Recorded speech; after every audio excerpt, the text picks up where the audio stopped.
با عرض سلام و خوش آمدید به اینفویت. حمید بختانی هستم و امروز میخوایم درس 13 آموزش انگلیسی برای نوآموزان در 30 روز را خدمت شما تقدیم بکنم. دوستا از شما 12 درس گذشته، اما شما نگران نباشید، من لینک های تمامی درس ها را در دسکریپشن همی ویدیو میگذارم.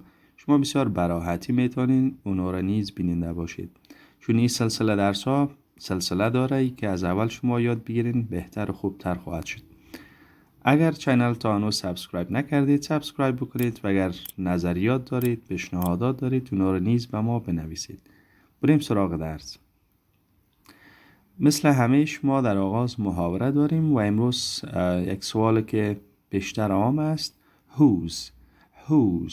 با یاد داشته باشین who معنی who یعنی کیست، اما whose معنی از کی را میدهد. whose umbrella is this. Whose umbrella is this. یعنی این چتری از کیست. Whose umbrella is this. این چتری از کیست. سوال whose قسمی که قبلا گفتم معنی از کی را می دهد. از کی. Whose key is this. Whose key is this. معنیشی است که این کلید از کیست. اگر کلید یک تا باشه کی میگیم، اگر بیشتر باشه keys میگیم. Whose keys are these. به شکل باز این کلمات دیگه هم تغییر میکنه. خب whose key is this معنیش است که این کلید از کیست. It's mine. It is mine. It is mine یعنی این از ماست. Mine از ماست. Whose wallet is this? Whose wallet is this? این بکس جیبی از کیست. Wallet بکس جیبی. It's yours. It is yours. Yours یعنی از شما. این از شما است. Whose key is this? It's mine. Whose wallet is this? It's yours. خب من سوال میکنم شما جواب بدین. Whose key is this? Whose wallet is this? That's great. Thank you. Whose cell phone is this? Whose cell phone is this? cell phone موبایل همراه معنی میشه. میگه موبایل همراه از کیست. It is his. It is his یعنی این از او مرد است. His از او مرد. Whose earrings is this?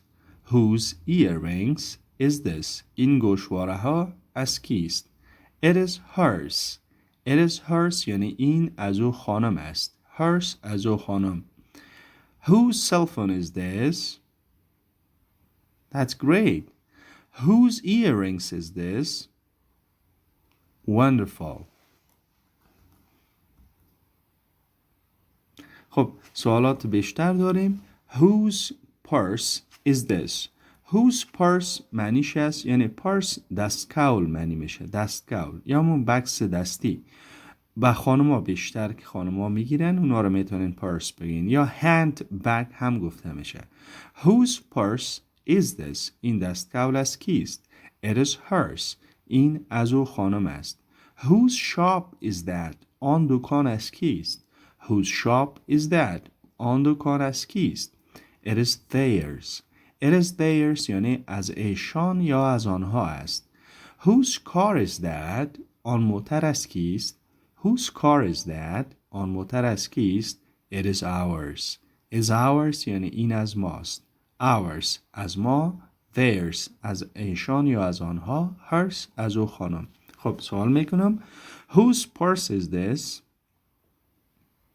Great. Whose shop is that? Okay. And whose car is that? All right. Great. عالی است. فعلا هم بخش ریدینگ داریم یا بخش خوانش داریم و در قسمت ما یک مقاله را خدمت شما تقدیم میکنم که بیشتر به خاطر معرفی خیش در صنف میتونین استفاده کنین. یعنی جایی که شما سخنرانی میکنین در صنف و این یعنی معرفی بسیار کوتاه و معرفی بسیار ابتدایی است. شروع میکنیم. My introduction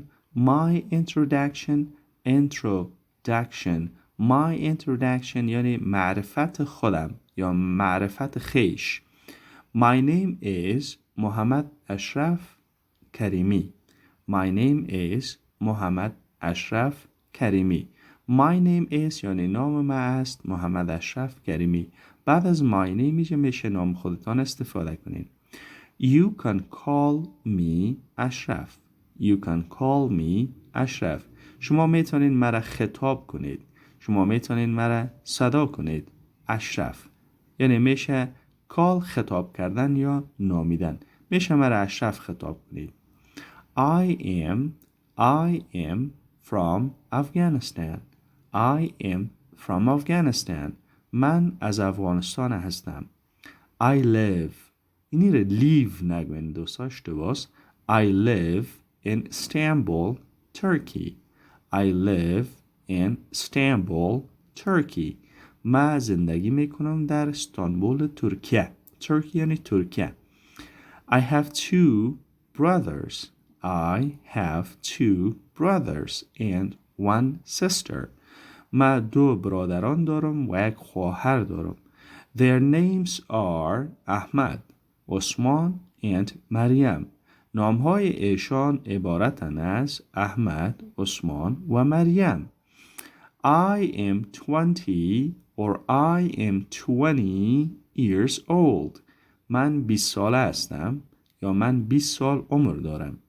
I was born in 1997. I was born یعنی تولد شدن. من تولد شدم در سال 1997. I'm a college student. I'm a college student. I am a college student. من یک محصل دانشگاه هستم. College دانشگاه. My favorite foods are rice and dumplings. My favorite foods are rice and dumplings. اینجا میتونیم meals استفاده کنیم. غذاهای مورد دلخواه ما عبارتن از rice برنج and dumplings و منتو. dumplings منتو معنی میشه. منتو. rice پلاو یا برنج. خب food یک اسم غیر قابل شمارش در انگلیسی است و از بجای فود ما میتونیم میل استفاده کنیم. میل یک غذای انفرادی را میگن. مثلا قابلی یا پلاو یا منتو را میتونید میل بگین. بهتر است اینجا میلز استفاده شود. I love to cook in my free time. خوش دارم که در اوقات بیکاری آشپزی کنم. Free time اوقات بیکاری. And playing chess is my favorite hobby. و بازی شطرنج این سرگرمی مورد دلخواه من است. خب یک معرفی بسیار کوتاه یا معرفی بسیار ابتدایی است که شما میشه در این صنف خود به این شکل معرفی بکنین. خب شما میتونین قبل از اینکه او معرفی را شروع کنین میتونین به شکل دیپاچه یا مقدمه میتونین این جملات نیز استفاده کنین. Self introduction یعنی معرفی خویش معنی میشه. Good morning everyone. صبح همه بخیر. Firstly, I would like to thank you for giving me this opportunity. در آغاز من میخوایم سپاسگزاری یا تشکری کنم از این که به من این فرصت را دادید. And it is my pleasure و جای خرسندی و خوشحالی من است to introduce myself که من خودم معرفی بکنم. Opportunity یا opportunity معنیش از فرصت. Opportunity شکل انگلیسی امریکایی است. Opportunity بریتانیایی است. میگه در آغاز من میخوایم سپاسگزاری کنم از شما به خاطری که به من فرصت دادید خودم معرفی بکنم و این جای خوشی است که من خودم معرفی میکنم. به شکلی را میتونید در آغاز استفاده کنین. اگر کردین خوب، اگر نه گپ نیست. خب فعلا هم بعض اصطلاحات داریم. No kidding. No kidding. No kidding را زمان استفاده میکنین که شما یک دوستان میگین مذاق نکنید یا شوخی نکنید. این را زمان استفاده میکنین که یک گپ یا یک سخن دوستتان میگه و شما اونا را یعنی باورتان سرش نمیاد یا باور نمیکنین یا اعتماد نمیکنین که می واقعیت داشته باشه، یا قسمی برات میگه که غیر قابل باورت یا غیر قابل تصورت میباشه، تو باز بهش میگی no kidding، شوخی نکن، مذاق نکن. I got married، ناگهان دوستت میگه ما عروسی کردم، تو باز برش میگه hey no kidding، شوخی نکن یا مذاق نکن. اوکی. go ahead یک اصطلاحی است که شما میتونین استفاده کنین زمانی که یک خانم یا یک بزرگ یا یک دوستان میگین که شما اول بفرمایید یا شما بروید.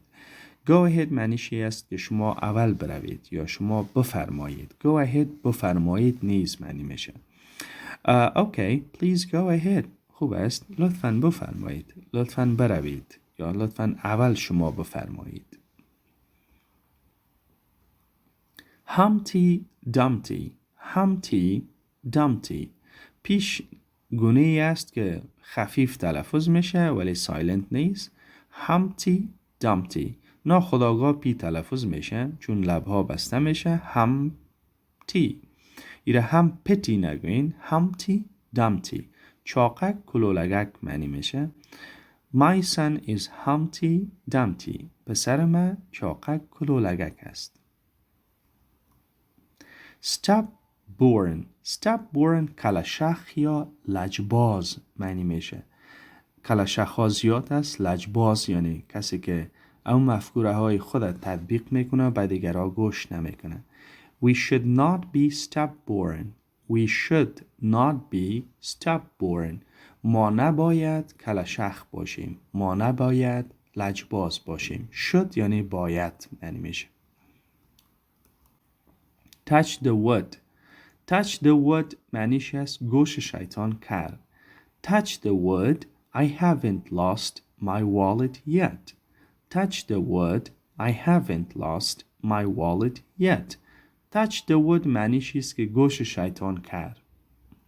I haven't lost my wallet yet تا هنوز من بکس جیبی من گم نکردم. lost یعنی از دست دادن یا گم کردن. yet تا هنوز. مسجد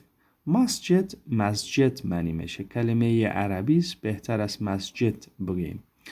We go to مسجد یا به انگلیسی ماسک میتونین بگین. We go to مسجد یا ماسک، اینا ماسکیو نگوین. ماسک 5 times a day ما 5 بار در یک روز به مسجد میرویم. Go to یعنی رفتن. Times بار. School مکتب معنی میشه. School I love my school من مکتبم را دوست دارم. I love my school. خب primary school مکتب ابتدایه. Primary school. Secondary school مکتب متوسطه. Secondary school مکتب متوسطه. High school مکتب عالی یا لیسه. church کلیسا معنی میشه یا درمسال. He went to the church او به کلیسا رفت. He went to the church او به کلیسا رفت. farm مزرعه معنی میشه. We have a green farm ما یک مزرعه سبز داریم. We have a green farm. مال فروشگاه بزرگ چند طبقه‌ای خریداری را میتونین بگین. جایی که در اونجا میتونین هر چیز شما خریداری بکنین. Let's go to a shopping mall. بیاین که به فروشگاه خریداری برویم. Street sign جیش سایلنت است. Street sign همون لوحه یا راهنمودهای که در روی سرک می باشه، اونها رو میتونید شما street sign بگین. لوحه روی سرک به خاطر راهنمایی. I can't find the address or I can't find address. اینجا یک ده باید اضافه کنین. من نمیتونم میگم این آدرس رو پیدا کنم. Let's see the street sign. بیا که لوحه سرک ببینیم. خب فعلا بخش گرامر داریم و در بخش گرامر افعال to have یا داشتن در زمان گذشته بحث میکنیم. در درس 12 ما افعال to have در زمان حال بحث کردیم. ما افعال to have یعنی دارا بودن یا ملکیت نشان میدهند. To have verbs in the past افعال داشتن در گذشته. To have verbs show ownership افعال داشتن مالکیت را نشان میدهند. We have only had in the past در زمان گذشته فقط had استفاده می شود. احمد Afghans had افغانها داشتند. معنی had داشتند در قسمت میشه، یعنی به اسمهای جمع میتونید شما had استفاده کنید. افغانها داشتند.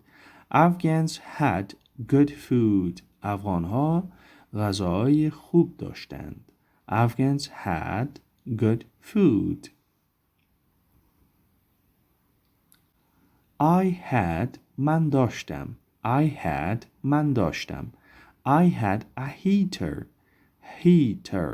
heater بخاری را میتونین بگین، به شکل بخاری های برقی یا بخاری های چوبی را heater میگن، گرم کننده. I had a heater من یک بخاری داشتم. You had یعنی شما داشتید. You had شما داشتید. You had a radio شما یک رادیو داشتید. You had a radio شما یک رادیو داشتید. He had او مرد داشت. He had a camera او مرد یک کامera داشت. He had a camera. She had یعنی او زن یا او خانم داشت. She had a sofa او زن یا او خانم یک کوچ داشت. She had a sofa. It had یعنی او بیجان داشت. It had a nice weather او یک هوای خوب داشت. It had a nice weather. We had ما داشتیم. We had a computer ما یک کامپیوتر داشتیم. We had a computer. They had آنها داشتند. They had a gas station. They had a gas station. آنها یک تانک تیل داشتند. They had a gas station. احمد داشت. احمد had a hotel. احمد یک هتل داشت. احمد had a hotel. و این هم پایان روز 13 آرزو میکنم که درس مورد علاقه شما قرار گرفته باشه. دوستا چینل حمایت کنین، سابسکرایب بکنین و اگر امکان داشته باشین ویدیو رو با دوستایتان شریک بسازین. نظریات، پیشنهادات دارید لطف کنین به ما بنویسین. موفق باشید.